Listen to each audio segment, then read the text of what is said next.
आज ही Doubtnut app download करें। Doubtnut पर होगा अब आपके सभी मैथ्स, केमिस्ट्री, फिजिक्स और बायोलॉजी डाउट्स का सफाया। बस अपने क्वेश्चन की फोटो खींचो, उसे क्रॉप करो और तुरंत वीडियो सोल्यूशन पाओ। Download now. हेलो फ्रेंड्स, यहाँ पर इस वीडियो में है हमारे पास एक बहुत ही इंपॉर्टेंट केस स्टडी। तो चलिए फर्स्ट ऑफ ऑल हमेशा की तरह इस बार भी अपने केस को डिस्कस करते हैं पहले डिटेल में, देन उसके बाद जो उसका इंपॉर्टेंट क्वेश्चन नीचे प्रोवाइड किया गया है उसको भी हम अपने इसी वीडियो में सॉल्व करेंगे। ठीक है, तो चलिए शुरू करते हैं और सबसे पहले पढ़ते हैं अपना केस। यहाँ पर हमारे बेसिकली केस में क्या कहा है अ फैक्ट्री ओनर टूक a fire insurance policy for his factory without informing the insurance company that he received the notice from the electricity department to get the wiring of the factory repaired। यानी कि simply यहाँ पे कहा गया है एक factory owner ने एक इंश्योरेंस कंपनी से अपनी कंपनी के लिए या फिर कहें अपनी फैक्ट्री के लिए एक इंश्योरेंस पॉलिसी ली है। ठीक है, और बेसिकली उसने उस इंश्योरेंस कंपनी को ये नहीं बताया कि उस कंपनी के इलेक्ट्रिसिटी डिपार्टमेंट ने उनको बेसिकली वायर को रिपेयरिंग कराने के लिए नोटिस दिया हुआ है। ओके, और दूसरे शब्दों में कहें तो इस सेंटेंस का सिंपल मतलब ये है कि मान लीजिए एक ऑर्गेनाइजेशन है या फैक्ट्री है, उस फैक्ट्री का जो इलेक्ट्रिसिटी डिपार्टमेंट है उसने फैक्ट्री ओनर को ये बताया कि आप अपनी फैक्ट्री की जो भी वायरिंग है उसको रिपेयर कराइए। ठीक है, क्योंकि वायरिंग की कंडीशन सही नहीं है। ठीक है, और फैक्ट्री ओनर ने क्या किया, फैक्ट्री ओनर ने फैक्ट्री के लिए इंश्योरेंस ले लिया और उसने ये रिपेयरिंग वाली बात उस इंश्योरेंस कंपनी को नहीं बताई। ठीक है, तो ये है बेसिकली यहाँ पर सिंपल सा मतलब इस केस का। कंटिन्यू करते हैं तो कहा है after 6 months of taking policy the factory caught fire due to faulty rewiring. Simple सा मतलब ये है कि 6 महीने बाद पॉलिसी लेने के फैक्ट्री में बेसिकली आग लग गई क्योंकि उसकी जो वायरिंग थी वो सही नहीं थी। ओके, सो ये है सिंपली केस हमारा यहाँ पर। अब चलिए देखते हैं कि इस केस के बेस पर कौन सा इंपॉर्टेंट क्वेश्चन प्रोवाइड किया गया है। तो यहाँ पर क्वेश्चन में क्या कहा है गाइस, कहा है will the factory owner get the compensation for the loss due to the fire. यानी कि सिंपल सा क्वेश्चन है, कहा है कि क्या फायर यानी कि आग लग जाने की वजह से जो भी लॉस हुए हैं फैक्ट्री को, तो उसके रिगार्डिंग क्या जो फैक्ट्री ओनर है वो कंपनसेशन उस इंश्योरेंस कंपनी से ले सकता है या नहीं। ठीक है, ये बताना है हमें। एंड सेकंड क्वेश्चन की बात करते हैं, यहाँ पे कहा है which principle of insurance is related with this case, explain that principle. यानी कि ये जो केस है बेसिकली यहाँ पर कौन सा इंश्योरेंस का प्रिंसिपल रिलेट करता है वो हमें बताना है और साथ ही साथ उस प्रिंसिपल ऑफ इंश्योरेंस को हमें एक्सप्लेन भी करना है। ठीक है, तो ये है ऑल ओवर केस हमारा गाइस यहाँ पर और उसके क्वेश्चन।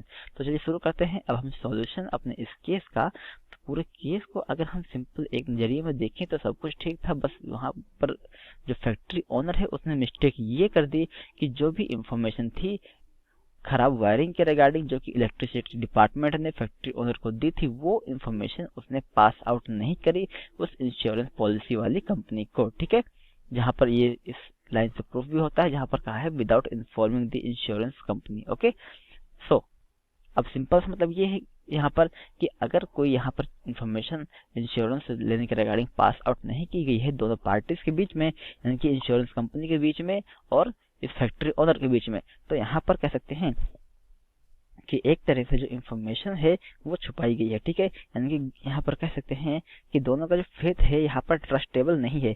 तो यहाँ पर जो हमारा सिंपली प्रिंसिपल है वो कौन सा निकल कर आता है, वो निकल कर आता है ऑटमोस्ट गुड फेथ ऑफ प्रिंसिपल। ठीक है, जो कि इंश्योरेंस का एक प्रिंसिपल है। और यहाँ पर फर्स्ट क्वेश्चन की बात करें जहाँ पे कहा था will the factory owner get the compensation, तो इसका सिंपल सा आंसर होगा कि factory owner will not get the compensation. Okay, so चलिए आंसर लिख लेते हैं अपना, देन उसके आगे उसको डिटेल में डिस्कस करते हैं। तो यहाँ पर क्या है आंसर, यहाँ पर होगा फैक्ट्री ओनर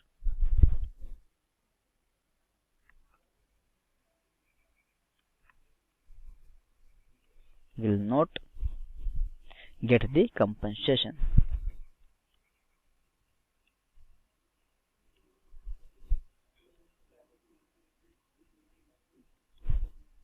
ठीक है, तो अब ये कंपनसेशन रिसीव क्यों नहीं करेगा, कंपनसेशन इसलिए रिसीव नहीं करेगा क्योंकि इसका बेसिकली हमारा आंसर छुपा है इसके सेकंड पार्ट वाले क्वेश्चन में। ठीक है, तो चलिए सेकंड पार्ट वाला क्वेश्चन डिस्कस करते हैं तो उससे आपको ये डायरेक्टली ही क्लियर हो जाएगा। ओके, तो सेकंड पार्ट में क्या कहा था कि यहाँ पर विच principle of insurance is related with this case, यानी कि कौन सा प्रिंसिपल यहाँ पर रिलेट करता है इस केस से। तो यहाँ पर जो प्रिंसिपल रिलेट करता है वो है हमारा principal of utmost good faith. ठीक है, तो चलिए लिख लेते हैं, फिर उसको को भी मैं आपको क्लियर कर देता हूँ।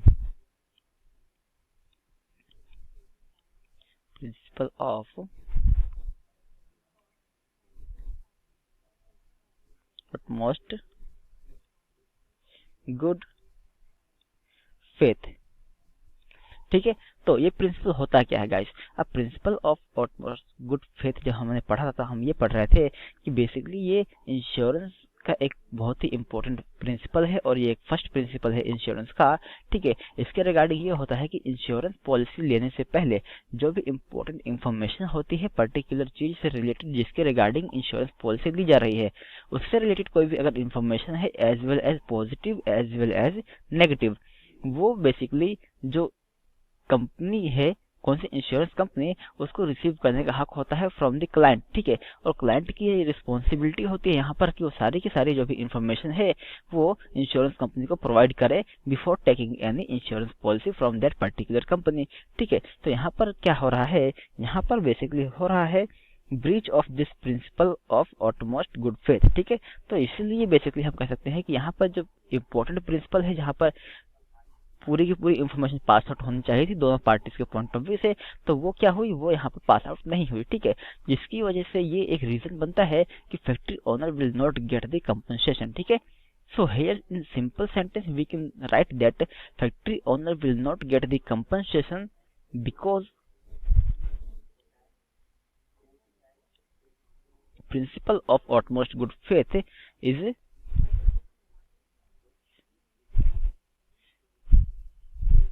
not followed। ओके, और इसके अलावा हम ये भी लिख सकते हैं कि factory owner will not get the compensation due to the breach of principle of utmost good faith. ठीक है, सो सिंपल सा मतलब ये है कि यहाँ पर एक प्रिंसिपल है जो कि ऑटमोस्ट गुड फेथ का प्रिंसिपल होता है, जो कि बहुत ही इंपॉर्टेंट होता है बिफोर टेकिंग एनी पॉलिसी, वो यहाँ पर फुलफिल नहीं किया गया। इसलिए सिंपल सा मतलब ये है यहाँ पर कि वो जो फैक्ट्री ओनर है वो कंपनसेशन रिसीव नहीं कर पाएगा। ठीक है, क्योंकि उसने यहाँ पर principal of utmost good faith का ब्रीच किया है। ठीक है, और principal of utmost good faith को हम ऑलरेडी ही एक्सप्लेन कर चुके हैं अपने इस वीडियो में। So now guys, I hope इस वीडियो को देखने के बाद आपका जो केस है वो क्लियर हो गया होगा। And thank you so much friends for watching this video. Class 6 से 12 से लेके नीट, IIT, JEE मेंस और एडवांस के लेवल तक 10 मिलियन से ज्यादा स्टूडेंट्स का भरोसा। आज ही डाउनलोड करें डाउटनेट ऐप या व्हाट्सएप कीजिए अपने डाउट्स 8400 400 400 पर।